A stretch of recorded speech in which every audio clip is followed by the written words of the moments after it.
Isang mapagpalang araw sa ating lahat. Ako si Gabriel Guong at aking itatalumpati ang napapanahong issue sa ating lipunan na pinamagatang bakit ang taas ng presyo ng bilihin. Lingid sa inyong kaalaman na ang inflasyon ay bahagi na ng buhay ng bawat isa sa atin. Sinasabi rin na ang inflasyon ay tanda ng pag-unlad ng isang ekonomiya, lalo na kung nababalanse nito ang ibang aspekto o salik ng pag-unlad ng bansa. Ano nga ba ang dahilan ng pagtaas ng inflasyon sa isang bansa? Utang, panlabas, gastos, produksyon, regulasyon ng langis, labis na salapi, sirkulasyon, ilan lamang iyon sa mga dahilan. Kada taon ay tumataas ang inflasyon sa ating bansa. Ito ay isang gawain na hindi mahihinto. Yun nga lang, ang mga bilihin lamang ang tumataas ang numero, hindi ang sweldo ng mga tao.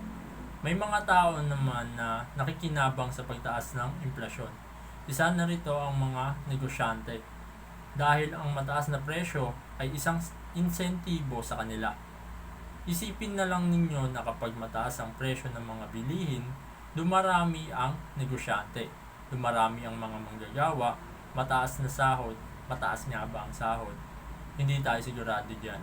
Ano nga ba ang hindi mabuting na idudulot ng inflasyon? Lahat tayo ay apektado sa pagtaas ng inflasyon. Kahit mayaman, may kaya at lalong-lalo na ang mga nasa laylayan ay apektado rito. Pare-pareho lang tayong dumadaing at nababahala sa pagtaas ng mga presyo ng bilihin. Bakit kasi ang taas ng presyo ng mga bilihin? Gampanin ng bawat isa sa atin ang solusyon sa inflasyon.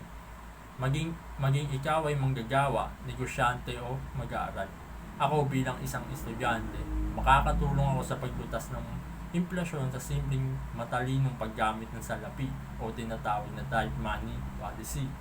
Bilang pagdisiplina sa sarili, hindi dapat tayo nagpapadala sa mga kagustuhan lamang, lalo na kung hindi naman natin ito kailangan. Palagi nating tatandaan na ang inflasyon ay likas na nangyayari sa ating lipunan. Kaya sana'y bilang mag-aaral, tayo ay maging matalino o alerto sa paggamit ng salapi sa araw-araw. Muli, ako si Ginoong Gabriel Guong. Maraming salamat sa inyong lahat sa pakikinig sa aking pagtalumpati.